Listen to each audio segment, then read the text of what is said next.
साथियों, आज की प्रेस वार्ता का मुख्य उद्देश्य था कि भूमि अधिग्रहण के बारे में जो अध्यादेश लाया गया है उसके बारे में पार्टी क्या आगे कार्यक्रम लेने वाली है वो स्पष्ट करना।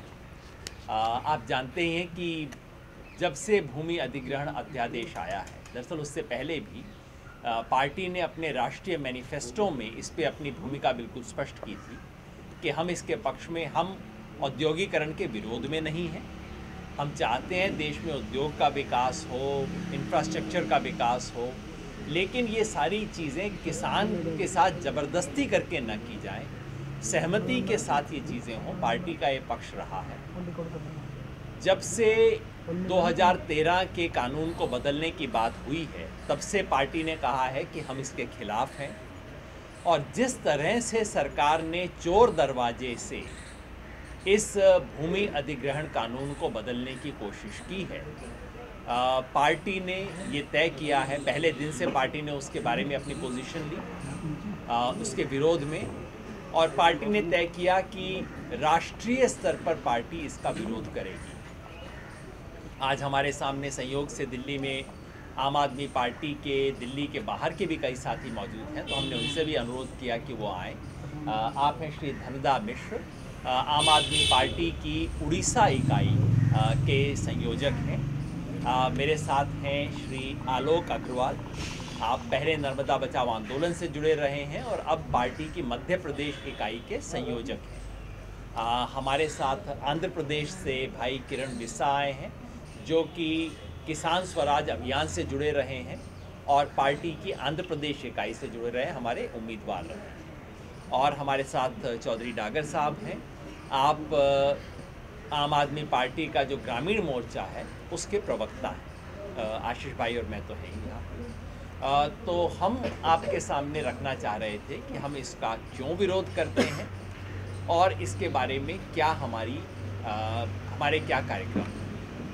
मैं अपने साथियों से कहूँगा कि वो इसके बारे में कुछ बताएं कि क्यों विरोध करते हैं। आशीष भाई बताएंगे कि दिल्ली में हमने क्या इसके बारे में योजना बनाई है। कल जो हमारा दिल्ली ग्रामीण डायलॉग है उसके बारे में बताएंगे, और उसके बाद अंत में दिल्ली के बाहर हमने इसके बारे में क्या योजना बनाई है उसके बारे में भी कुछ बताएंगे। पर पहले दिल्ली के बाहर से जो साथी आए हैं वो इस प्रश्न को तो दिल्ली की बात करें, पहले दिल्ली की बात करें जी। जैसे आपको पता है कि दिल्ली में ग्रामीण इलाकों में, दिल्ली के देहातों में आम आदमी पार्टी संवाद कर रही थी। जगह जगह विभिन्न गांवों में, करीब 350 गांवों में हमने 300 से 400 की करीब मीटिंग करी, लोगों से संवाद किया और ये जाना कि उनकी परेशानियां क्या हैं। और पिछले सप्ताह संडे को हमने अपना रूरल मैनिफेस्टो, अपना कार्यक्रम रिलीज़ किया था कि हमारी सरकार दिल्ली में दिल्ली देहात के लिए किस तरह की योजनाएं लेकर आएगी। ज़मीन बहुत बड़ा मसला है दिल्ली देहात का। हमारे पूरे संवाद में ये बात निकल कर आई कि दिल्ली के किसान को ज़मीन से जुड़ी तमाम समस्याएं हैं, तमाम ऐसे कानून हैं। दिल्ली लैंड रिफॉर्म एक्ट है जो करीब 60-70 साल पुराना कानून है, और उसके तमाम प्रावधान ऐसे हैं जो दिल्ली के किसान को अपनी ज़मीन पर अपने हिसाब से काम करने से रोकते हैं। तो हमने अपने दिल्ली संवाद में, विलेज डायलॉग में ये कहा था कि हम इन कानून को रिव्यू करेंगे और उनको फ्लेक्सिबल बनाएंगे और ज़मीन से जुड़ी तमाम राहत दिल्ली के किसान को देंगे। एक तरफ हमारी पार्टी हम ये बात कर रहे हैं कि जो दिल्ली में जो पुराने कानून हो गए हैं और ऐसे कानून जो तमाम तरह की पाबंदी लगाते हैं दिल्ली के किसान पर, उनको दूर करेंगे, दिल्ली के किसानों को बेहतर मुआवजा देंगे। दूसरी तरफ भारतीय जनता पार्टी 2013 का कानून, जो एक लंबी लड़ाई के बाद देश के किसानों ने उस कानून को बनाया था, उस कानून को वो रिपील कर रहे हैं एक ऑर्डिनेंस के माध्यम से। अभी पार्लियामेंट ख़त्म हुई, उसमें कोई चर्चा नहीं हुई, एक ऑर्डिनेंस के माध्यम से उस कानून को रिपील कर दिया गया। इसमें होगा क्या? दिल्ली में करीब जो दिल्ली ग्रामीण के लोग हैं, 35 लाख से ज़्यादा लोग दिल्ली ग्रामीण में रहते हैं। उसमें से 25 लाख लोग ऐसे हैं जो या तो सीधे तरीके से या इनडायरेक्ट तरीके से फार्मिंग से और एग्रीकल्चर से, खेती से जुड़े हुए लोग हैं। उनकी पहले से ही बहुत समस्याएं हैं। तमाम लोगों की ज़मीनें ले ली गई, उनको आज तक मुआवजा नहीं मिला है। जो 2013 का कानून था वो ये कहता था कि अगर 5 साल से ज़्यादा हो गए हैं ज़मीन अधिग्रहण हुए और कानून और सरकार ने मुआवजा नहीं दिया है तो किसान अपनी ज़मीन वापस लेने का हकदार हो जाएगा। उस नियम को, उस क्लॉज को, उस सेक्शन को इस ऑर्डिनेंस के माध्यम से रिपील कर दिया गया। दूसरा ये था कि किसान की कंसेंट के बिना 70% जब तक किसान अपनी कंसेंट नहीं देंगे तब तक सरकार उनकी ज़मीन उनकी इच्छा के बगैर नहीं ले सकती है। ज़ोर ज़बरदस्ती से जो किसानों की ज़मीन दिल्ली में और दिल्ली के बाहर तमाम सरकारें लेती आई थीं, उसको 2013 का कानून रोकने के लिए बनाया गया था। उस कंसेंट क्लॉज को भी इस कानून ने, ऑर्डिनेंस ने ख़त्म कर दिया है। 5 एग्जेम्पशंस लेकर आए हैं। वो 5 एग्जेम्पशंस इतनी ब्रॉड हैं कि तकरीबन अगर सरकार चाहे तो लैंड एक्विजिशन की तमाम ज़रूरतें जो जिनके लिए भी होता है लैंड एक्विजिशन, उन सबको उन 5 एग्जेम्पशंस में फिट किया जा सकता है। कल एक न्यूज़पेपर का आर्टिकल था बिजनेस स्टैंडर्ड में, जिसमें कहा गया है कि 3 स्टार, 4 स्टार, 5 स्टार होटल बनाने के लिए भी वो एग्जेम्पशन लागू होती है। मतलब 5 स्टार होटल बनाने के लिए भी किसान की ज़मीन उसकी मर्जी के बिना ले ली जाएगी। तो जो हमारा डायलॉग पहले से शेड्यूल था संडे के दिन छतरपुर में, अब हमने उस डायलॉग को इस किसान विरोधी ऑर्डिनेंस के खिलाफ रैली में तब्दील कर दिया है। हम इस किसान विरोधी कानून को, इस किसान विरोधी सरकार का पूरा विरोध करेंगे। हम बताएंगे कि कैसे इस कानून से दिल्ली के किसानों का हक मारने की कोशिश की जा रही है। सबसे ज़्यादा अगर कहीं ज़मीन सरकार लेना चाहती है तो बड़े बड़े मेट्रोपॉलिटन शहर में लेना चाहती है, बड़े शहरों में, दिल्ली जैसे शहरों में, मुंबई जैसे शहरों में, या आसपास पुणे जैसे शहरों में, भोपाल, पटना, यहाँ पर जहाँ पर ज़मीन की कीमत बहुत ज़्यादा है, जहाँ पर बड़े बड़े उद्योगपति ज़मीन चाहते हैं कि ज़मीन उनको मिल जाए। SEZ बनाने की एक परंपरा चली थी। SEZ पे अभी CAG की रिपोर्ट आएगी कैसे ज़मीन तो ले ली गई, लेकिन तमाम उद्योगपतियों ने SEZ पर उस पर कोई इंडस्ट्री नहीं लगाई।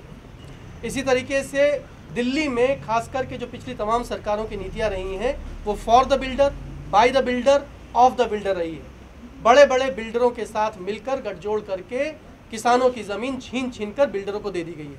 जहाँ एक तरफ बिल्डर बहुत लंबा मुनाफा कमाता है, फ्री में ज़मीन ले लेता है किसान की, दूसरी तरफ किसान को भूखा मरने के लिए मजबूर किया जा रहा है, किसान को उसका उचित मुआवजा नहीं दिया जाता।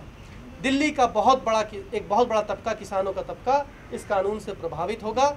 इस कानून के खिलाफ हमारी पार्टी पूरा मोर्चा खोलने जा रही है और छतरपुर में इस संडे को 2 तारीख को हमारी शुरुआत होगी, जहां पर हम इस 4 तारीख को 2 बजे हमारा कार्यक्रम है, जहां पर हम इस किसान विरोधी कानून का, इस किसान विरोधी सरकार का विरोध करेंगे।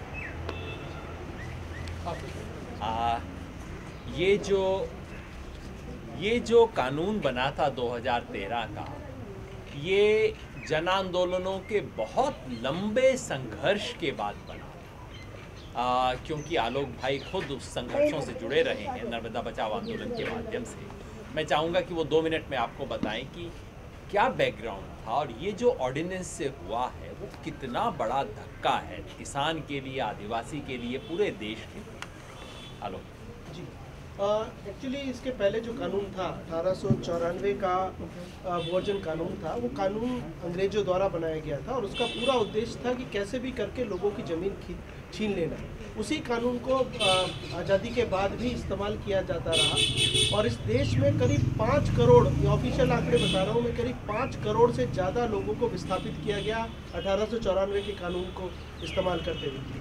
संसद में जब बात हुई कि इन लोगों की स्थिति क्या है तो पता चला कि 10% लोग भी इसमें से पुनर्वसित नहीं हो पाए थे, यानी कि करीब 90% लोग, 4.5 करोड़ से ज़्यादा लोग पूरी तरह से बर्बाद हुए थे। ये कानून था। पूरी देश में लड़ाइयाँ, नर्मदा घाटी में पिछले 25 साल से हमने लड़ाइयाँ लड़ी हैं, पूरे देश में, वो सिंगूर हो, नंदीग्राम हो, जगह जगह पूरे देश में जब पूरी लड़ाइयाँ हुई, उसके बाद पिछली जो सरकार थी, यूपीए की सरकार थी, उसने तय किया कि इसके बारे में एक नया कानून लाया जाएगा। पहली बार भू अर्जन के साथ साथ पुनर्वास की बात हुई इस पिछले कानून में। लंबी दौर की चर्चाएं चली, स्टैंडिंग कमेटी बनी, स्टैंडिंग कमेटी में सुमित्रा महाजन उसकी हेड थी, जो आज स्पीकर हैं, भाजपा की हैं। भाजपा ने इस पूरे कानून को सहमति दी, सबकी सहमति से ये कानून बना। उसके बाद अब फिर संसद में ना जाके एक ऑर्डिनेंस से जो ला रहे हैं, और जैसा आशीष भाई और योगेंद्र जी ने बताया कि ठीक उसकी जैसे जो जान होती है वो पूरी जान खींच रहे हैं आप, उसमें से मुख्य मुद्दे आप निकाल ले रहे हैं। ये जो पूरा जो कर रहे हैं, ये पूरा धोखा है इस देश के किसानों के साथ। और हमारा ये कहना है, ये किया जा रहा है सिर्फ ताकि जो बड़े बड़े पूंजीपति हैं उनको फिर आप औने पौने दाम पर ये सारी ज़मीनें उपलब्ध करा दें और किसान के हाथ से लाखों एकड़ ज़मीन चली जाए।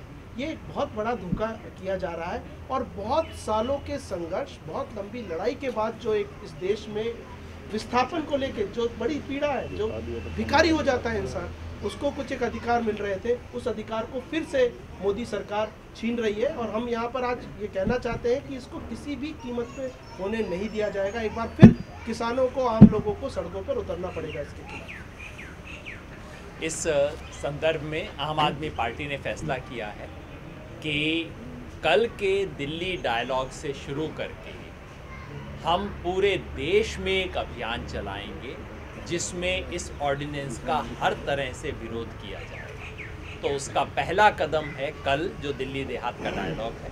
जैसा आपने बताया कि वो डायलॉग पहले से प्लान था, लेकिन अब हमने उसको इस अध्यादेश विरोधी रैली के रूप में परिवर्तित कर दिया है। परसों यानी सोमवार 5 तारीख को देश के तमाम कोने कोने में जिला स्तर पे आम आदमी पार्टी की इकाइयां जिला स्तर पे अपना विरोध प्रदर्शन व्यक्त करेंगी। रैली के माध्यम से, धरना के माध्यम से, अपना जुलूस के माध्यम से वहाँ के स्थानीय अफसरों तक ज्ञापन पहुँचाएंगे और अपना विरोध व्यक्त करेंगे। तो ये दूसरा कदम होगा। पूरे देश में जिला स्तर पे जहाँ जहाँ आम आदमी पार्टी की इकाइयाँ हैं सक्रिय, हम कोशिश कर रहे हैं, समय बहुत कम है, लेकिन इतना गंभीर मुद्दा है और इससे इतना बड़ा संकट है इस देश के किसान को कि हम कोशिश कर रहे हैं कि तुरंत एक रिएक्शन आए। 5 तारीख को सोमवार को जिला स्तर पे आम आदमी पार्टी के कार्यकर्ता अपना विरोध व्यक्त करेंगे। उसके बाद इस प्रक्रिया को हम रोक नहीं देंगे।